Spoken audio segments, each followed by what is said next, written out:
Hari ini marilah kita sama-sama mendengarkan sebuah kisah tentang salah seorang dari sahabat Nabi Muhammad SAW. Sahabat yang badannya besar melebihi sahabat-sahabat yang lainnya, yang tegap, yang kekar, dan bersifat keras, berwatak keras. Dan di zaman jahiliyahnya atau di zaman kebodohannya, sahabat ini adalah orang yang senang sekali bergulat dan menjadi juara gulat di Mekah. Hari ini kita akan sama-sama mendengar kisah mengenai Umar bin Khattab radhiyallahu anhu. Siapa yang tidak kenal dengan Umar? Umar berasal dari suku Bani Adi, suku yang dipandang juga sebuah suku yang baik di kalangan orang-orang kafir Quraisy ketika itu. Sebenarnya Umar bin Khattab radhiyallahu anhu pada saat itu masih zaman jahiliyah, tidak terlalu memperdulikan agama yang dibawa oleh Rasulullah SAW. Hanya saja ia semakin kesal ketika melihat ayah terpisah dengan anaknya, ibu terpisah dengan anak, suami terpisah dengan istri, semuanya saling terpisah satu sama lain karena Islam. Maka Umar bin Khattab termasuk salah seorang yang sangat berbuat keras terhadap orang-orang muslim karena ia merasa bahwa perbuatan orang-orang ini melenceng dari ajaran nenek moyang. Maka pada suatu ketika Umar bin Khattab ini merasa sudah waktunya untuk menghabisi nyawa dari Rasulullah SAW yang telah membuat kekacauan di daerah Mekah. Maka dia mengambil pedangnya, dia angkat pedangnya dan ia berjalan sangat cepat untuk menuju ke rumahnya Rasulullah SAW untuk membunuh Rasulullah. Namun di tengah perjalanan seseorang berkata, "Wahai Umar, apa yang hendak engkau lakukan?" Lalu Umar mengatakan, "Aku hendak membunuh si Muhammad yang telah membuat kacau negeri Mekah ini." Namun sang laki-laki tersebut mengatakan, "Tahan dulu wahai Umar. Ketahuilah bahwa ada berita yang lebih mengagetkan dirimu, bahwa adikmu sendiri telah memeluk agama Islam." Maka merah padamlah muka dari Umar bin Khattab ini dan kemudian ia membelokkan langkahnya lantas menuju ke rumah adiknya. Dan ketika ia sampai pintu rumah adiknya, ia mendengar lantunan ayat-ayat suci Al-Quran. Lantas ia dobrak pintu tersebut, ia ambil dan ia rampas ayat-ayat suci Al-Quran tersebut dan ia menempeleng adiknya yang bernama Fatimah dan mengatakan, "Apa yang hendak kau baca ini? Apa yang sedang kau baca ini?" Kata Umar dengan perasaan yang marah sangat. Kemudian sang adik pun pada akhirnya menjelaskan bahwa itu adalah ayat-ayat suci Al-Quran. Lalu Umar pun merasa menyesal karena telah menampar adik kesayangannya. Lantas ia hendak ingin membaca ayat-ayat suci Quran tersebut. Namun sang adik mengatakan, "Engkau tidak suci wahai Umar." Maka Umar pun dianjurkan untuk berwudu terlebih dahulu. Ketika Umar terakhir selesai berwudu, kemudian ia ambil surat tersebut, surat Toha, dan ia baca. Ia merasakan keindahan yang amat sangat dari surat Toha tersebut dan mulailah hatinya berubah. Yang tadinya hendak membunuh Rasulullah SAW, kemudian ia merasakan satu getaran yang amat sangat dahsyat di dalam hatinya. Lalu seseorang berkata kepada Umar, "Umar, engkau hendak kemana?" Lalu sang Umar mengatakan, "Aku hendak ke rumahnya Rasulullah SAW." "Wahai Umar, ketahuilah, Rasulullah SAW sudah dari jauh-jauh hari telah mendoakanmu dengan doa. Wahai Allah, kokohkanlah Islam di antara dua orang ini, antara Umar bin Khattab atau Abu Jahal bin Hisham, dua orang yang sangat kuat dan sangat berpengaruh di Mekah ini." Menjadi doa dari Rasulullah, kalau ada salah satu yang masuk Islam, tentulah Islam menjadi kuat, Islam semakin berjaya lagi. Maka Umar pun tertegun ketika seorang laki-laki mengatakan doa tersebut kepada Umar bin Khattab. Maka ia kembali berjalan menuju ke rumah Rasulullah SAW dan sampai di pintu rumah Rasulullah, Hamzah bin Abdul Muthalib yang membuka pintunya dan Hamzah mengatakan, "Wahai Umar, apa yang sedang engkau lakukan?" Pada saat itu Umar masih memegang pedangnya dan orang-orang menyangka bahwa Umar hendak melakukan suatu perbuatan yang keji kepada Rasulullah SAW. Namun Rasul tahu sebenarnya niat dari kedatangan Umar. Maka Rasulullah SAW menemui Umar dan memegang baju dan dadanya, kemudian mendoakan Umar bin Khattab ini. Maka dalam seketika saja Umar, si hati keras ini, yang berwatak keras ini, kemudian dengan lantang mengucapkan, "Asyhadu alla ilaha illallah wa asyhadu anna Muhammad Rasulullah." Dengan seketika Umar yang ditakuti oleh semua orang menyatakan keislamannya di depan Rasulullah SAW dan seluruh sahabatnya. Dan Umar yang sangat pemberani ini pun tidak sembunyi-sembunyi lagi dalam mengakui keislamannya. Ia lantas pergi langsung ke rumah Abu Jahal, orang yang paling memusuhi Rasulullah SAW. Lalu Abu Jahal berkata, untuk apa engkau kemari wahai Umar? Dan Umar mengatakan di depan Abu Jahal, asyhadu alla ilaha illallah wa asyhadu anna Muhammad Rasulullah. Tidak ada seorang pun yang berani melakukan hal demikian karena mereka tahu orang-orang kafir Quraisy akan memusuhi mereka. Namun ketika Umar yang mengucapkan hal tersebut, orang-orang tidak berani memukul Umar, tidak berani mencelakakan Umar. Mereka hanya mendobrak pintu dan menutup pintu. Lihatlah keberanian dari Umar bin Khattab radhiyallahu anhu menjadi sahabat yang luar biasa di sisi Rasulullah SAW. Sebuah kejadian yang membuat Umar bin Khattab radhiyallahu anhu tertawa sekaligus menangis sampai Rasulullah SAW bertanya, ada apa denganmu?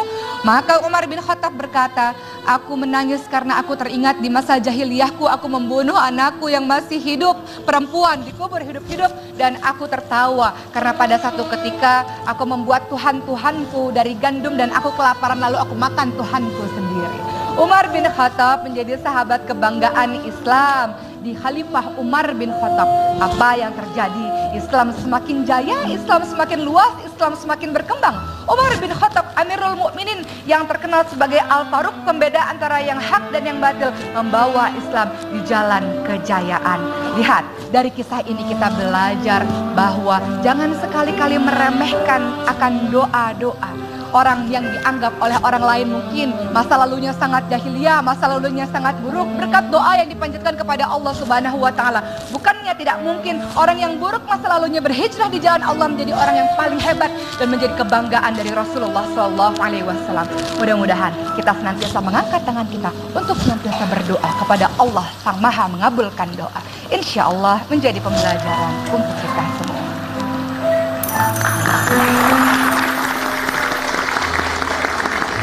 Jamaah! Oh jamaah! Alhamdulillah.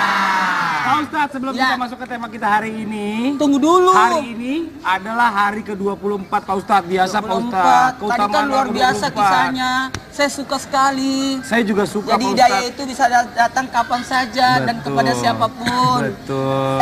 Kalau hari 24 itu malam 24, mau tahu? Mau. Apa kemuliaan malam 24? Barang siapa yang menghidupkan malam 24 Ramadan akan dikabulkan 24 doa yang diijabah.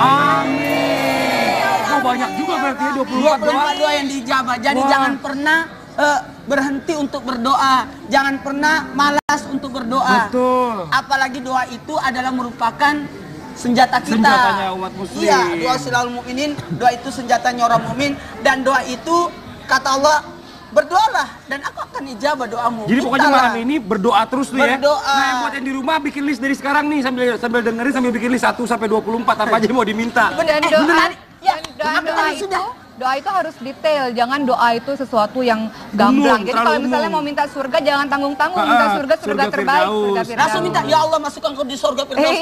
Ya Allah masukkan aku di surga, biar pinggirnya aja. Karena masih pinggirnya bingung. Oh ya Allah. Iya. Nih, sekarang kita langsung bahas tema kita hari ini. Iya. Tema kita hari ini adalah doa yang terkabul. Nih Pak Ustadz. Iya. Bicara masalah doa yang terkabul, banyak kan kalau dari antara kita nih yang suka berdoa nih, mungkin yang di sini juga. Kalau kira nggak diijabah sama Allah, berdoa lagi besok, ya kan? Berdoa lagi lusa, berdoa terus sampai dapat. Giliran udah dapat nggak berdoa lagi. Bener nggak Bu? Bener nggak? Bener kan? Pengabulan doa itu ada 3 macam. Wih. Ada 3 macam. Iya. Ada doa langsung diijabah. Ada doa yang digantikan. Betul. Dan ada doa yang disimpan untuk hari kemudian. Seandainya orang tahu makna doa yang tidak diijabah, dia akan berkata, kenapa sih doa saya diijabah? Aku ingin di akhirat. Kenapa? Ingat, mau doanya diijabah, banyak hal yang mesti dilakukan. Iyyaka na'budu wa iyyaka nasta'in. Begini, berbuat dulu baru meminta. Enak aja, belum kerja minta gaji. Enak aja, baru tanda tangan langsung minta. Kerja dulu. Makanya doanya orang yang sudah beribadah langsung diijabah. Kemudian yang kedua, Allah gantikan sesuai dengan yang kau butuhkan. Allah tahu apa keinginanmu. Contoh. Contoh, ya Allah, aku mau mobil. Terus dia tinggalnya di dalam gang. Di dalam gang. Ngusain orang Akhirnya tetangga-tetangganya. Allah kasihnya motor. Iya. Dan yang ketiga, Allah akan kabulkan nanti di hari kemudian. Betul. Inilah nanti dari kemudian, inilah semua doa-doamu yang tidak dijabah di dunia. Sekarang kamu diberikan. Oh, Masya Jadi Allah. jangan pernah berhenti berdoa. Terlalu sombong kita kalau kita tidak berdoa. Karena doa itu diterima tidak diterimanya bukan persoalan. Karena doa itu adalah ibadah. Amin. Amin. Oh, jangan pernah berhenti berdoa. Ini buat teman-teman nih coba. Ini teman-teman artis nih. Wendy kayaknya kayak serius banget nih Pak Ustadz. Ya. nih. Pak Ustadz, masalah lu kan berat banget. Lu jangan gitu. Iya. Pak Ustadz, Assalamualaikum. Waalaikumsalam warahmatullahi wabarakatuh. Ya betul.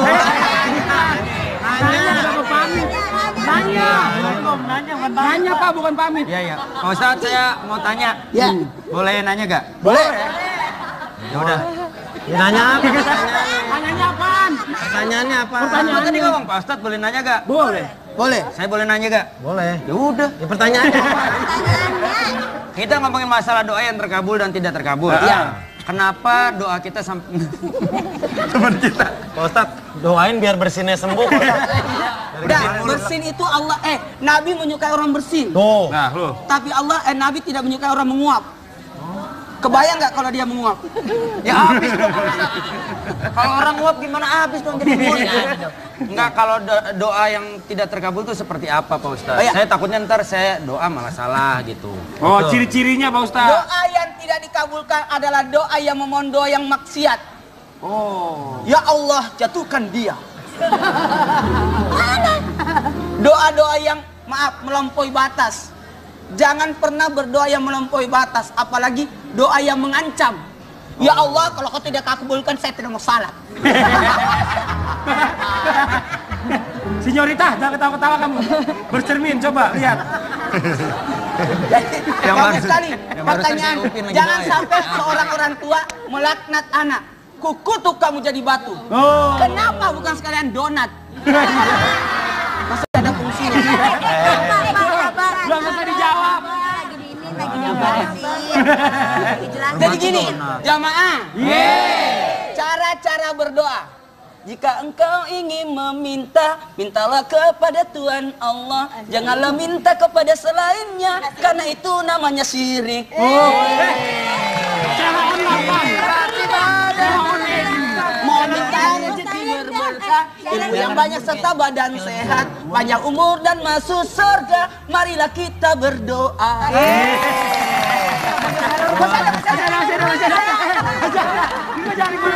Dengan kekuatan Ustadz akan menghukummu. Terlebih dulu kita lakukan salat, wirid, ingat Allah serta bertasbih. Lalu kita membaca doa apa yang kita inginkan. Tapi janganlah dilupakan salawat kepada Nabi. Doa untuk orang tua itulah yang terutama.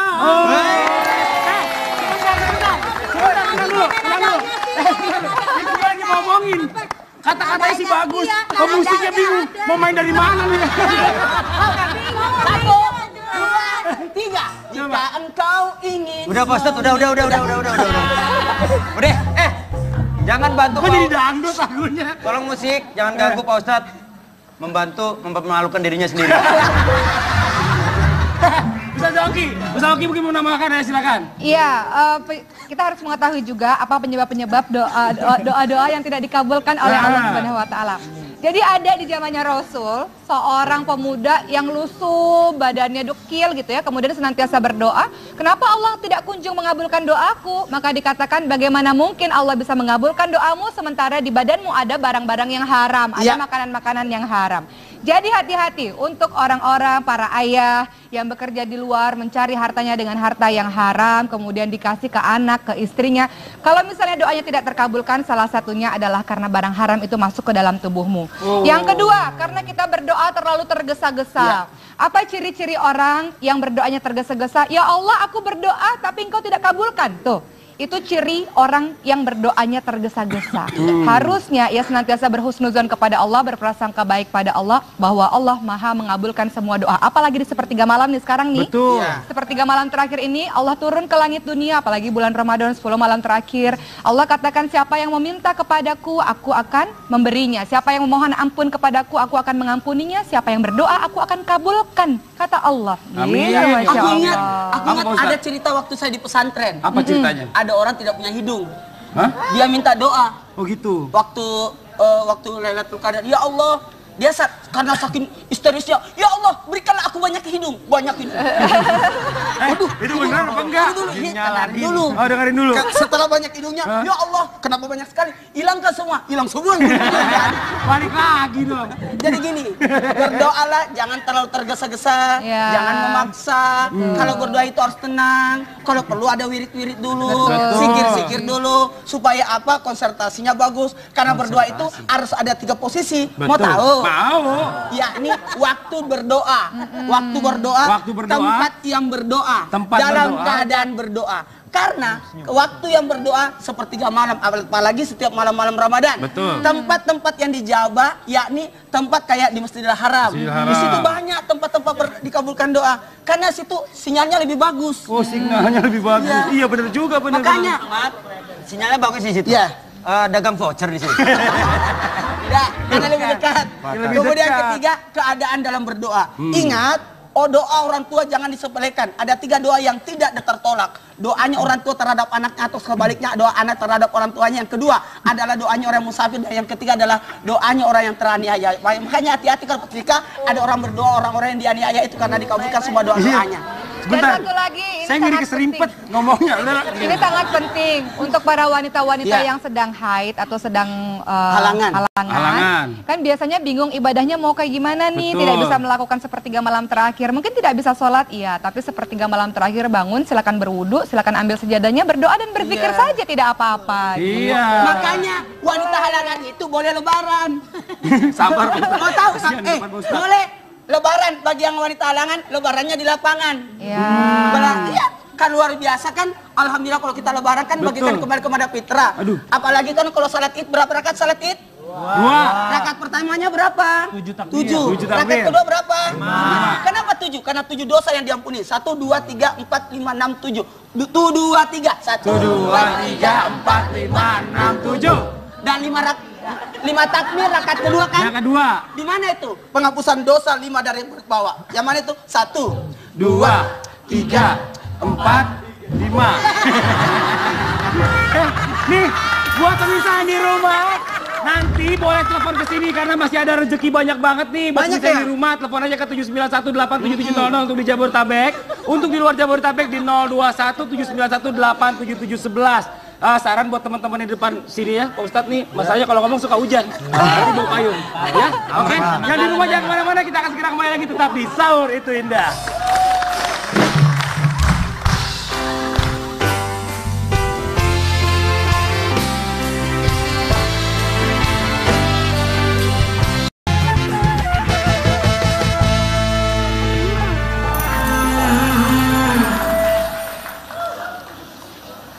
Hari ini marilah kita sama-sama mendengarkan sebuah kisah tentang salah seorang dari sahabat Nabi Muhammad SAW. Sahabat yang badannya besar melebihi sahabat-sahabat yang lainnya, yang tegap, yang kekar, dan bersifat keras, berwatak keras. Dan di zaman jahiliyahnya atau di zaman kebodohannya, sahabat ini adalah orang yang senang sekali bergulat dan menjadi juara gulat di Mekah. Hari ini kita akan sama-sama mendengar kisah mengenai Umar bin Khattab radhiyallahu anhu. Siapa yang tidak kenal dengan Umar? Umar berasal dari suku Bani Adi. Suku yang dipandang juga sebuah suku yang baik di kalangan orang-orang kafir Quraisy ketika itu. Sebenarnya Umar bin Khattab radhiyallahu anhu pada saat itu masih zaman jahiliyah, tidak terlalu memperdulikan agama yang dibawa oleh Rasulullah SAW. Hanya saja ia semakin kesal ketika melihat ayah terpisah dengan anaknya, ibu terpisah dengan anak, suami terpisah dengan istri, semuanya saling terpisah satu sama lain karena Islam. Maka Umar bin Khattab termasuk salah seorang yang sangat berbuat keras terhadap orang-orang muslim karena ia merasa bahwa perbuatan orang-orang ini melenceng dari ajaran nenek moyang. Maka pada suatu ketika Umar bin Khattab ini merasa sudah waktunya untuk menghabisi nyawa dari Rasulullah SAW yang telah membuat kekacauan di daerah Mekah. Maka dia mengambil pedangnya, dia angkat pedangnya dan ia berjalan sangat cepat untuk menuju ke rumahnya Rasulullah SAW untuk membunuh Rasulullah. Namun di tengah perjalanan seseorang berkata, "Wahai Umar, apa yang hendak engkau lakukan?" Lalu Umar mengatakan, "Aku hendak membunuh si Muhammad yang telah membuat kacau negeri Mekah ini." Namun sang laki-laki tersebut mengatakan, "Tahan dulu wahai Umar. Ketahuilah bahwa ada berita yang lebih mengagetkan dirimu, bahwa adikmu sendiri telah memeluk agama Islam." Maka merah padamlah muka dari Umar bin Khattab ini dan kemudian ia membelokkan langkahnya lantas menuju ke rumah adiknya. Dan ketika ia sampai pintu rumah adiknya, ia mendengar lantunan ayat-ayat suci Al-Quran. Lantas ia dobrak pintu tersebut, ia ambil dan ia rampas ayat-ayat suci Al-Quran tersebut dan ia menempeleng adiknya yang bernama Fatimah dan mengatakan, "Apa yang hendak kau baca ini? Apa yang sedang kau baca ini?" kata Umar dengan perasaan yang marah sangat. Kemudian sang adik pun pada akhirnya menjelaskan bahwa itu adalah ayat-ayat suci Al-Quran. Lalu Umar pun merasa menyesal karena telah menampar adik kesayangannya. Lantas ia hendak ingin membaca ayat-ayat suci Quran tersebut. Namun sang adik mengatakan, "Engkau tidak suci wahai Umar." Maka Umar pun dianjurkan untuk berwudu terlebih dahulu. Ketika Umar terakhir, Khalifah Umar bin Khattab, apa yang terjadi? Islam semakin jaya, Islam semakin luas, Islam semakin berkembang. Umar bin Khattab, Amirul Mukminin yang terkenal sebagai Al-Faruq, pembeda antara yang hak dan yang batil, membawa Islam di jalan kejayaan. Lihat, dari kisah ini kita belajar bahwa jangan sekali-kali meremehkan akan doa-doa. Orang yang dianggap oleh orang lain mungkin masa lalunya sangat jahiliyah, masa lalunya sangat buruk, berkat doa yang dipanjatkan kepada Allah Subhanahu wa taala. Bukannya tidak mungkin orang yang buruk masa lalunya berhijrah di jalan Allah menjadi orang yang paling hebat dan menjadi kebanggaan dari Rasulullah SAW. Mudah-mudahan kita senantiasa mengangkat tangan kita untuk senantiasa berdoa kepada Allah Sang Maha mengabulkan doa. Insya Allah menjadi pembelajaran untuk kita semua.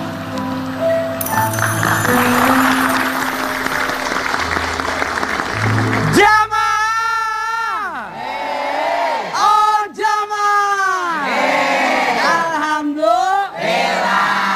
Pak Ustadz, sebelum kita masuk ke tema kita hari ini, Tunggu dulu. hari ini adalah hari ke-24 Pak Ustadz. Biasa Pak 24. Ustadz. Tadi kan luar biasa kisahnya. Saya suka sekali. Saya juga suka Jadi Pak hidayah Ustadz. itu bisa datang kapan saja dan kepada siapapun. Betul. Kalau hari 24 itu malam 24, mau tahu? Mau. Apa kemuliaan malam 24? Barang siapa yang menghidupkan malam 24 Ramadan akan dikabulkan 24 doa yang diijabah. Oh banyak juga berarti ya 24 doa. 24 doa yang diijabah. Jadi jangan pernah berhenti untuk berdoa. Jangan pernah malas untuk berdoa. Betul. Apalagi doa itu adalah merupakan senjata kita. Senjatanya umat muslim. Iya, doa silahul mukminin, doa itu senjatanya orang mukmin dan doa itu kata Allah, berdoalah dan aku akan ijabah doamu. Jadi pokoknya Mintalah. malam ini berdoa terus nih ya. Berdoa. Nah, yang buat yang di rumah bikin list dari sekarang nih sambil dengerin sambil bikin list 1 sampai 24 apa aja mau diminta. Dan doa, Ya, dan apa doa tadi itu, sudah?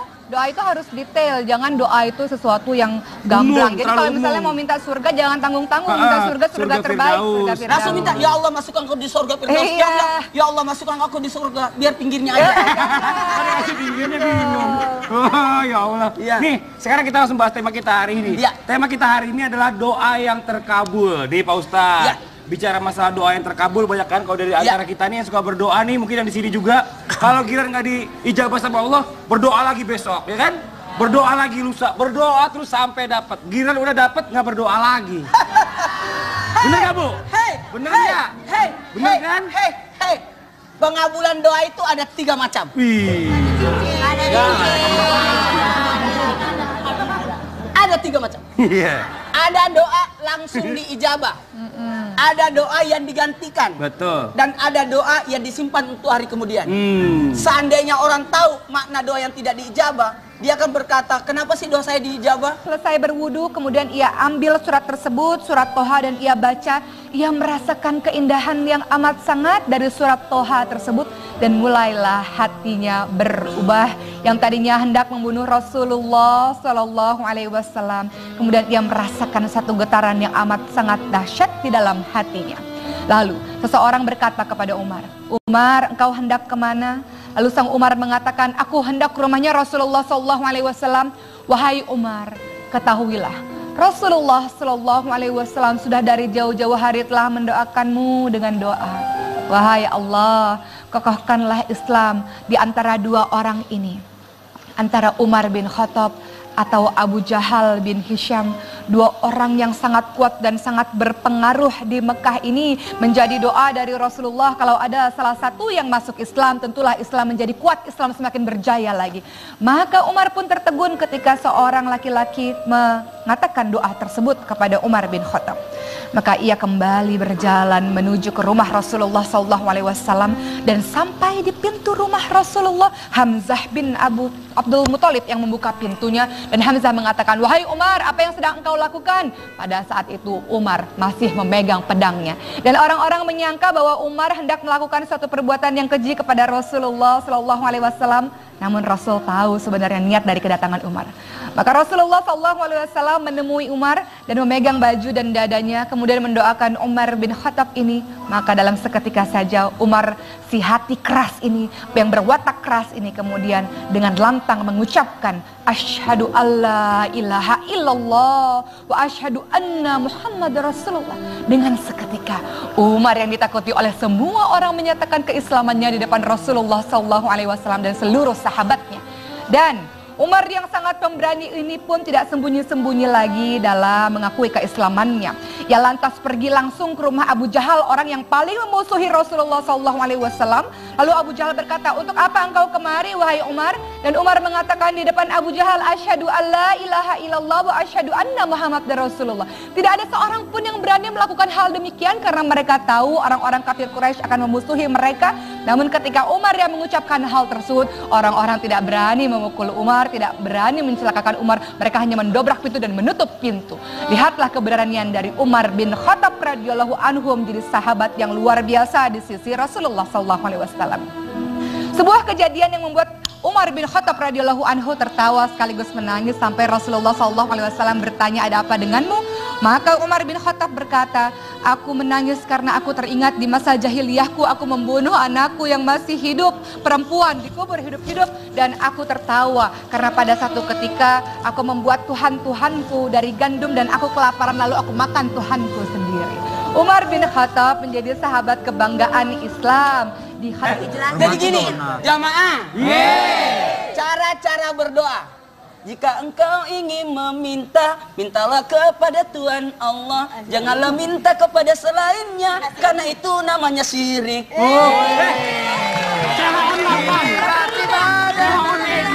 Mau minta rezeki berberkah, ilmu yang banyak serta badan sehat, panjang umur dan masuk surga. Marilah kita berdoa.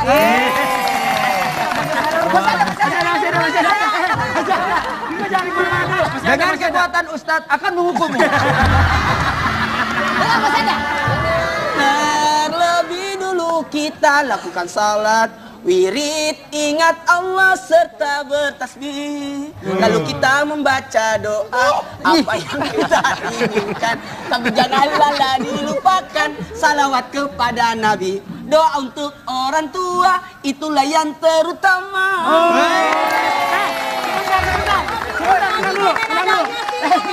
Itu lagi ngomongin.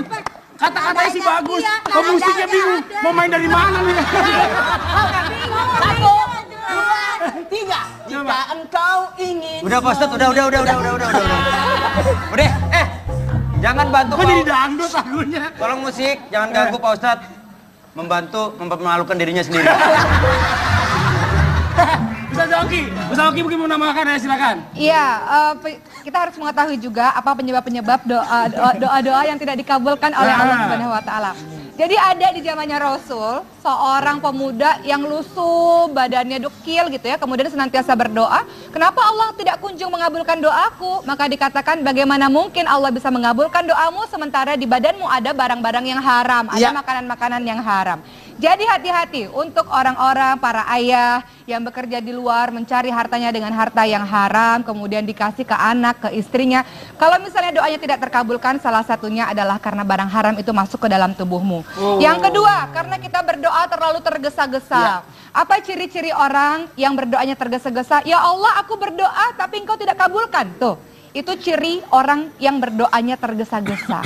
Harusnya ia senantiasa berhusnuzon kepada Allah, berprasangka baik pada Allah, bahwa Allah maha mengabulkan semua doa. Apalagi di sepertiga malam nih sekarang nih. Betul. Sepertiga malam terakhir ini Allah turun ke langit dunia, apalagi bulan Ramadan 10 malam terakhir. Allah katakan siapa yang meminta kepadaku, aku akan memberinya. Siapa yang memohon ampun kepadaku, aku akan mengampuninya. Siapa yang berdoa, aku akan kabulkan. Kata Allah. Amin. Masya Aku Allah. ingat Apa, Pak Ustadz? ada cerita waktu saya di pesantren. Apa ceritanya? Ada orang tidak punya hidung. Hah? Dia minta doa. Oh gitu. Waktu Lailatul Qadar, ya Allah, dia karena saking histerisnya, ya Allah, berikanlah aku banyak hidung, banyak hidung. Itu beneran apa enggak? Dengarin dulu. Oh, dengerin dulu. Setelah banyak hidungnya, ya Allah, kenapa banyak sekali? Hilangkan semua, hilang semua. Aku pingin di akhirat. Kenapa? Kenapa? Ingat, mau doanya diijabah. Banyak hal yang mesti dilakukan. Iya karena na'budu Wa iyyaka nasta'in. Begini, berbuat dulu baru meminta. Enak aja, belum kerja minta gaji. Nah. Enak aja, baru tanda tangan langsung minta. Kerja dulu. Makanya doanya orang yang sudah beribadah langsung diijabah. Kemudian yang kedua, Allah gantikan sesuai dengan yang kau butuhkan. Allah tahu apa keinginanmu. Contoh, ya Allah, aku mau mobil. Terus dia tinggalnya di dalam gang. Di dalam gang. Ngusain orang Akhirnya tetangga-tetangganya. Allah kasihnya motor. Iya. Dan yang ketiga, Allah akan kabulkan nanti di hari kemudian. Betul. Inilah semua doa-doamu yang tidak dijabah di dunia. Sekarang kamu diberikan. Oh, Masya Allah. Jadi jangan pernah berhenti berdoa. Terlalu sombong kita kalau kita tidak berdoa. Karena doa itu diterima tidak diterimanya bukan persoalan. Karena doa itu adalah ibadah. Amin. Amin. Oh, jangan pernah berhenti berdoa. Ini buat teman-teman nih coba. Ini teman-teman artis nih. Wendy kayaknya serius banget nih Pak Ustadz. Ya. Pak Ustadz, masalah lu kan berat banget. Lu jangan gitu. Iya. Pak Ustadz, Assalamualaikum. Waalaikumsalam warahmatullahi wabarakatuh. Ya betul.